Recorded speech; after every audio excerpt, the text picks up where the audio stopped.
গল্প শোনাবো তাই এসো দলে দলে, রূপকথা সত্যি হয়ে গেল বলে, সোনা কাঠি ছুঁয়ে থাকা অলি থেকে গলি। আমাদের আমাদের আমাদের ঠাকুমার ঝুলি, আমাদের আমাদের আমাদের ঠাকুমার ঝুলি।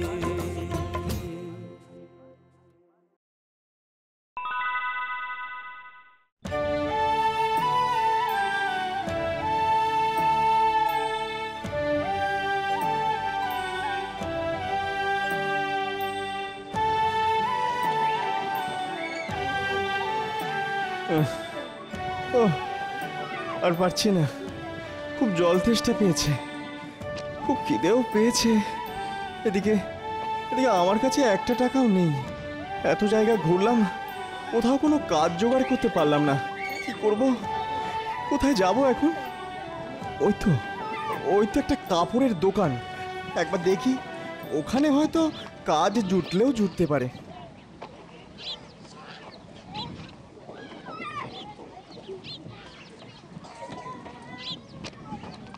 বলুন বলুন, কি দেখাবো? ভালো জামা, ভালো কাপড় আমার কাছে। না না, আমি কিছু কিনতে আসিনি। ও, কিনতে আসুন? তা কিসের জন্য আসা হয়েছে? আমি যে কোনো কাজ করতে পারি, মানে যে কোনো কাজ। আপনি কি আমাকে একটা চাকরি দিতে পারেন? না না না, কোনো কাজ নেই বাবু, ব্যবসা খুব মন্দা চলছে, আয় নেই। আমি কি খাবো? তোমাকেই বা কি দেবো? খুব খুব উপকার হতো। উপকার হতো? উপকার? আমার উপকার কে করে তার ঠিক নেই। না না, ক্ষমা করো ভাই, পারবো না। নাও নাও নাও, দুটো পয়সা দিচ্ছি, খিদে পেলে কিছু খেয়ে নিও, যাও। অনেক ধন্যবাদ আপনাকে, আমি ভিক্ষা চাই না, খেটে খেতে চাই। তাজ্জব ব্যাপার, হাতে কাজ নেই, একে পয়সা নেই, তাতেও ভিক্ষে নেবে না, যত সব।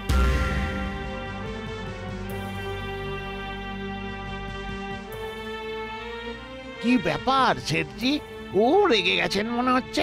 এই এই একদম কথা বলবে না।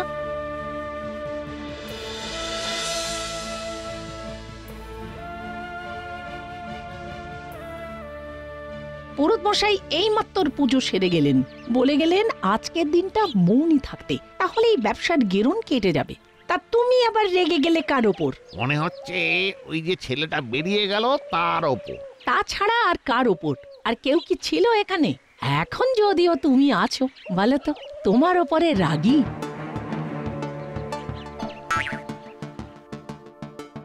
এই কার কথা বলছো? আমার ওপর নাকি ওর ওপর? বলেন কি শেঠজি, আমার ওপর আপনি রাগ করা মানে যে আমার রসাতলে গমন? না না না না না না, ওটি করবেন না, ওটি করবেন না।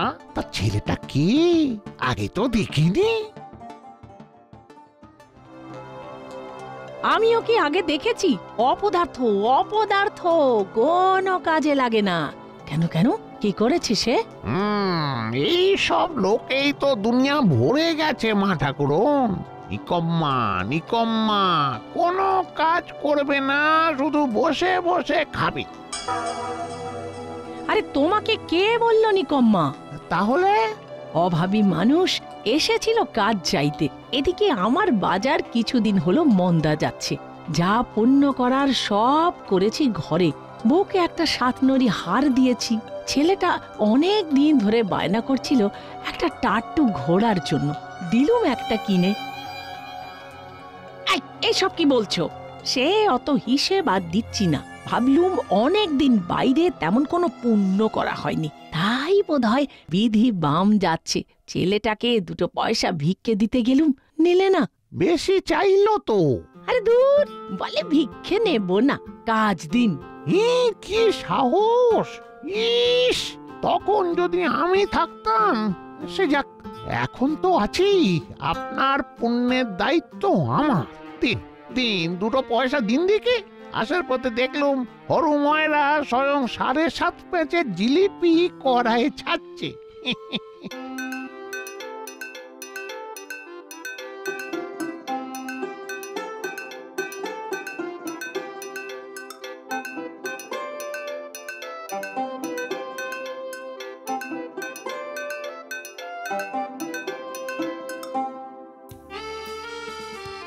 আচ্ছা কোষাধ্যক্ষ মশাই, রাজ্য শুদ্ধ লোক তো আপনার প্রশংসায় পঞ্চমুখ। তা আপনার সাফল্যের রহস্য কি? সৎ, পরিশ্রমী, উদ্যমী মানুষ চেনার উপায় কি বলুন তো? খুবই সামান্য মন্ত্রী মশাই, সততা, পরিশ্রম আর দূরদর্শিতা। যিনি যে কোনো কিছুতে বিচলিত না হয়ে নিজের বুদ্ধি দিয়ে, সততা দিয়ে কাজ করতে পারে, তার জয় হবেই। আর একটু পরিষ্কার করে বলুন, এগুলো খুব ভারী ভারী কথা।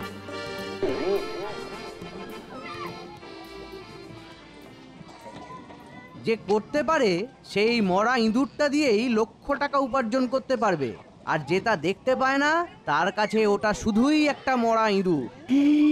এও কি সম্ভব? মরা ইঁদুর বেচে লক্ষ টাকা উপার্জন! এর থেকে ভালো আপনি আপনার সাফল্যের রহস্য গোপনই রাখুন।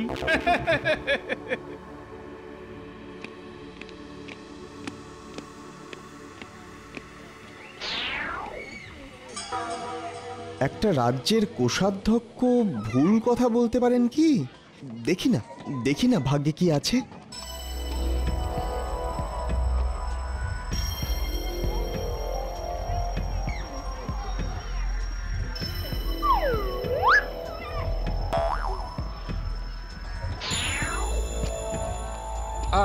আয় দেখুন কোষাধ্যক্ষ মশাই, আপনার ভবিষ্যতের লাখপতি। কিন্তু মরা ইঁদুরটাকে নিয়ে বেটা এখন করবেটা কি? বুঝেছি, ফেরি করে বেড়াবে।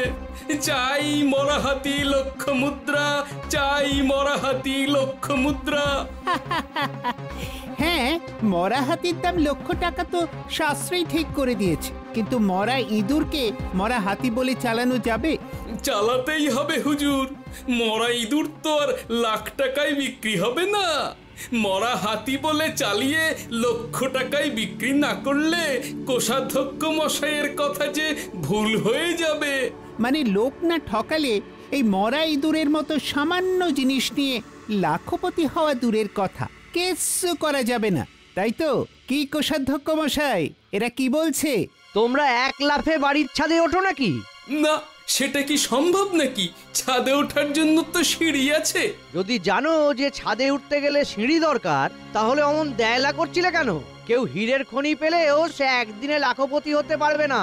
তাকে খনি খুঁড়তে হবে, হিরে খুঁজতে হবে, হিরে তুলে আনতে হবে, সেটাকে কেটে পালিশ করে তবে বিক্রি হবে একটা একটা করে, বুঝলে? আমি বুঝতে পারলাম না, তোরা বুঝিয়ে বলুন তো কোষাধ্যক্ষ মশাই। ওই মরা ইঁদুরটি হচ্ছে ছাদে ওঠার সিঁড়ির প্রথম ধাপ। আচ্ছা, এবার বুঝলাম, কিন্তু ও কি পারবে ছাদে উঠতে? সেই উদ্যম, সেই পরিশ্রম, সেই বুদ্ধি কি ওর আছে? আপনার কি মনে হয়? আমি একটা কথা বলতে পারি যে ও একজন আগ্রহী ছাত্র, একজন বয়োজ্যেষ্ঠ অভিজ্ঞ মানুষের কথা শুনে সেটাকে উপহাস করে উড়িয়ে না দিয়ে পরীক্ষা করছে। এই আগ্রহ যার আছে তার সব আছে। কোষাধ্যক্ষ মশাইয়ের কথা যদি সত্যি হয় তাহলে এই ইঁদুরটাও বিক্রি হবে। কিন্তু মরা ইঁদুর কে কিনবে? কার মরা ইঁদুর দরকার হতে পারে?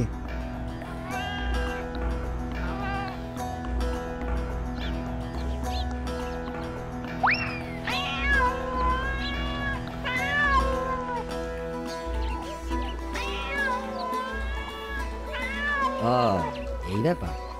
মশাই, এই ইঁদুরটি কি আমাকে বিক্রি করবেন? আপনি কিনবেন? হ্যাঁ, মনে হচ্ছে আমার ওই বেড়ালের ওই মরা ইঁদুরটাই পছন্দ। ওটার জন্য 1 পয়সা দিতে পারি। তাহলে কোষাধ্যক্ষ মশাই যা বলে গেলেন তা তো ফলতে চলেছে। ভগবান মুখ তুলে কি চাইবেন এবার? হ্যাঁ, নিশ্চয় বিক্রি করব। এই নিন।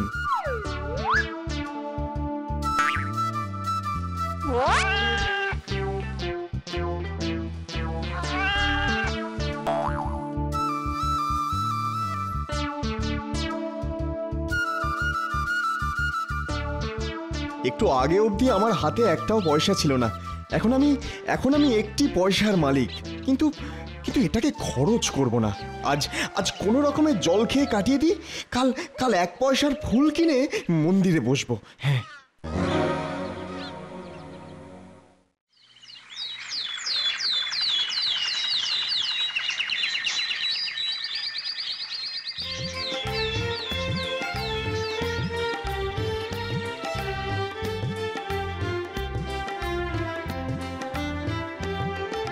ফুলগুলো তাজা তো?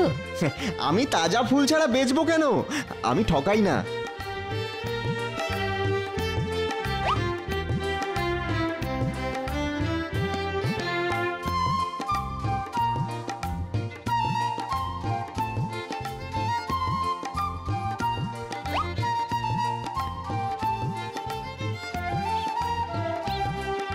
বাহ, আমার হাতে এখন 5টা পয়সা।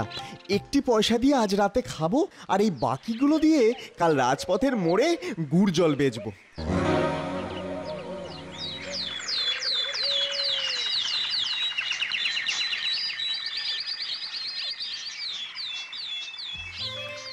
আসুন আসুন আসুন, ঠান্ডা জল আর মিষ্টি গুড় খেয়ে দেখুন, তৃপ্তি পাবেন। আসুন আসুন, ও দাদা, ও দিদি, আসুন। এই প্রবল গরমে জল আর গুড় খেয়ে প্রাণ আর শরীরকে শীতল করুন। আসুন আসুন আসুন, ঠান্ডা জল আর মিষ্টি গুড় খেয়ে দেখুন। দাও দেখি বাবা, একটু জল দাও তো। ও বাবা, বড্ড তেষ্টা পেয়েছে গো।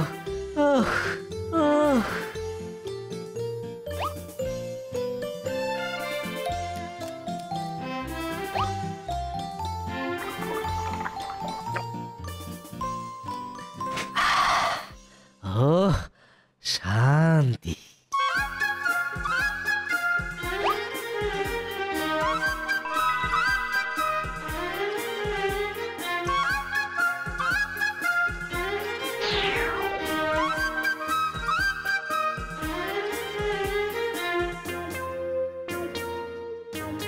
একটা সময়ে আমার হাতে একটাও পয়সা ছিল না, আর আজ এই মুহূর্তে আমি 100 পয়সা, মানে পুরো 1 টাকার মালিক। এবার ভাবতে হবে আর কিভাবে জীবনকে এগিয়ে নিয়ে যাব। কাল সকালে ভাবা যাবে, এখন একটু গাছতলায় বসে গড়িয়ে নি।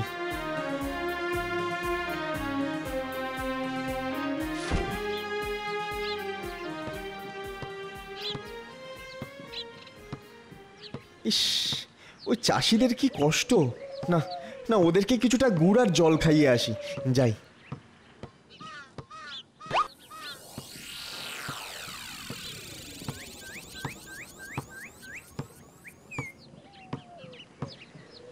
আসুন চাষি ভাইরা, একটু গুড় জল খেয়ে আবার চাষ করুন।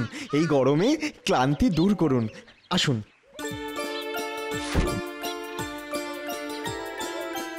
না না না না, কোনো বিনিময় মূল্য লাগবে না। আপনারা চাষ করেন বলেই তো আমরা খেতে পাই। এটা আমার আপনাদের প্রতি দক্ষিণা। দয়া করে আমাকে সেবা করার সুযোগ দিন। তুমি কে গো বাবা? কে? তোমার তো দেখছি অনেক দয়া, অনেক দয়া বাবা। আমাদের কথা তো কেউ এভাবে ভাবে না।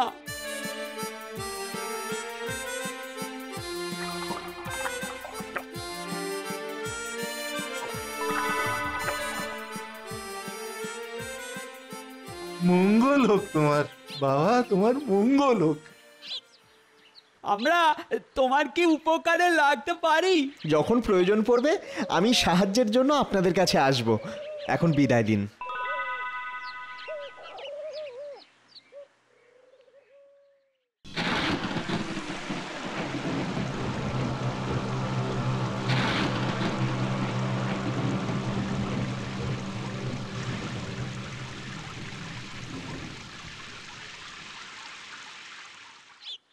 একটা মরা ইঁদুর আমাকে পয়সা যখন দিতে পারে, তাহলে তাহলে এতগুলো ঝড়ে উপড়ানো গাছ আমাকে আরও কিছু দিতে পারে।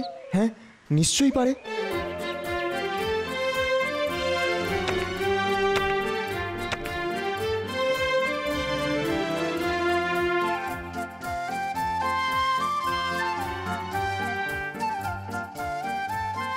যেভাবেই হোক বিকেলের মধ্যে এই হাড়িগুলো রাজবাড়িতে পাঠাতে হবে। কিন্তু আরো বেশি আগুন করতে গেলে তো আরো বেশি কাঠ লাগবে। এখন কাঠ কোথায় যে পাই? কুঁয়োর ভাই, আমি তোমার জন্য শুকনো কাঠ এনেছি, লাগবে নাকি? বাবারে, এত কাঠ! ও ভগবান তোমাকে পাঠিয়েছে ভাই, খুব ভালো হলো। সব কাঠ আমায় দাও, আমি তোমাকে 100 টাকা দেব।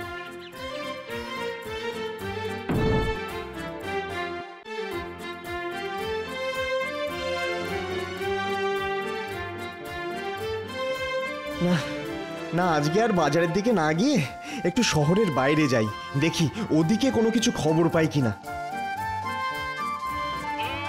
ওরে ওরে, চল চল চল চল, সন্ধে হয়ে যাবে, চল শহরে পৌঁছলেই তোরা খাবার পাবি। চল চল চল বাবা চল, এখানে সন্ধে নামলে যে ডাকাতের হাতে পড়বো রে বাবা। চল চল চল।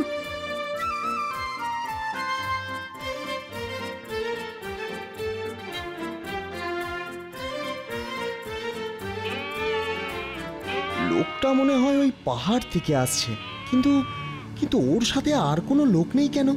10টা গাধা নিয়ে একাই বেরিয়েছে। ওই পাহাড়েই তো শুনেছি সোনার খনি আছে। তাহলে কি ব্যাপারটা দেখতে হচ্ছে। আচ্ছা আচ্ছা, আপনি মনে হচ্ছে খুব সমস্যায় পড়েছেন না? হ্যাঁ ভাই, কি আর বলি, আমার 10টা গাধা আজ 3 দিন অভুক্ত। কোথাও ঘাস বিচালি কিচ্ছু নেই। ভালো ঘাস বিচালির খুব দরকার, তুমি সন্ধান দিতে পারো ভাই? হ্যাঁ, বেশ কিছুটা এগোলেই শহর, ওখানে গেলেই আপনি সব পাবেন। তাহলে তো ভালোই হলো। তুমি যদি আমাকে কিছু ভালো ঘাস এনে দিতে পারো, তাহলে আমি তোমাকে 10টা সোনার মোহর দেব।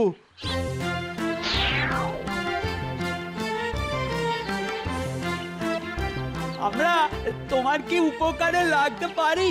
যখন প্রয়োজন পড়বে আমি সাহায্যের জন্য আপনাদের কাছে আসব। আমি তোমাকে 100টা মোহর দেব। না, আপনার একটা গাধা আর থলি পেলে আমি এক্ষুনি ঘাসের ব্যবস্থা করতে পারি, আর আপনাকে নিরাপদে শহরে পৌঁছে দিতেও পারি। মানে এই থলিগুলোতে কি আছে বলে তোমার মনে হয়? আমি বুঝতে পেরেছি ওতে কি আছে, কিন্তু আমি চোর বা ডাকাত নই, তাই আপনি নিশ্চিন্ত থাকুন। এখানে সন্ধে হয়ে গেলে ডাকাতেরা সব নিয়ে নেবে, তার থেকে ওর কথা মানাই ভালো। ঠিক আছে, তাহলে তুমি এক্ষুনি বেশ কিছু ঘাসের ব্যবস্থা করো। এক্ষুনি যাও। আপনি নিশ্চিন্তে থাকুন, তাজা ঘাস বিচালি আমি নিয়ে আসব।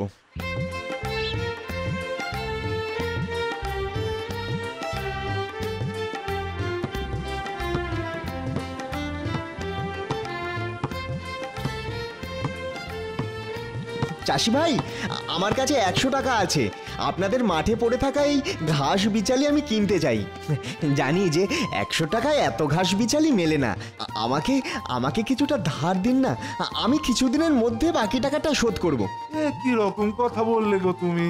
একদিন তো তুমি তেষ্টার হাত থেকে আমাদের বাঁচিয়েছিলে, আর আজ আমাদের উপকার করবার সুযোগ দেবে না গো? উপকারের বিনিময়ে উপকার নেওয়া ঠিক না মশাই। আমি আপনাদের কাছে ঘাস বিচালি মূল্য দিয়েই কিনবো। ঠিক আছে, তোমার যা ইচ্ছে, তোমার ভালো হোক, এটাই তো আমরা চাই। এই আশীর্বাদটাই আমার প্রয়োজন। তুমি বরং আমাদের গরুগুলো নিয়ে যাও, গরু দুটোর পিঠে ঘাস বিচালি বেঁধে যেখানে যাবে নিয়ে যাও, আবার কাজ হয়ে গেলে ফিরিয়ে দিয়ে যাও। কি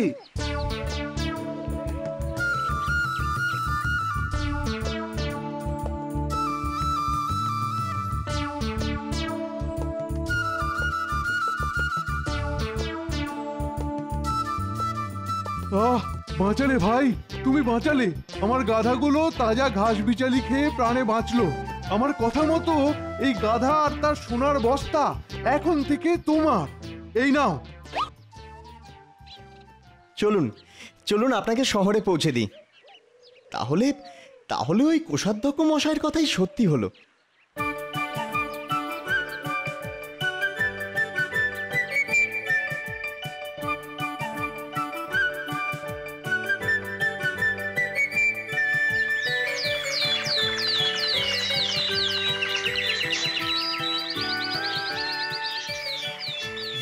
প্রণাম কোষাধ্যক্ষ মশাই। আরে, তুমি কিছুদিন আগে আমার কথা মতো একটা মরা ইঁদুর রাস্তা থেকে তুলে নিয়েছিলে না?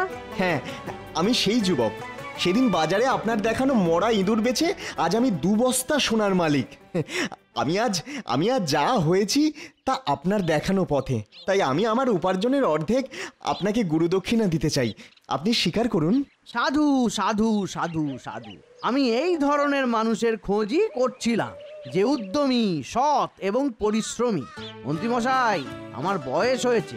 একজন সৎ মানুষের হাতে রাজ্যের রাজকোষের ভার দিয়ে আমি অবসর নিতে চাই। আপনার বিচক্ষণতায় আমি ধন্য। মহারাজকে বলে আমি যুবকের নিয়োগের ব্যবস্থা করব। সেদিন আপনার কথা যারা শুনেছিল তাদের মধ্যে একমাত্র এই যুবকই সে কথা বিশ্বাস করে গিয়েছিল। আর তারই জন্য আমার ভাগ্যের চাকা আমি ঘোরাতে পেরেছি। ভগবান তোমার মঙ্গল করুক, ভগবান তোমার মঙ্গল করুক। For more updates, subscribe to our channel, click the show links and enjoy watching the videos.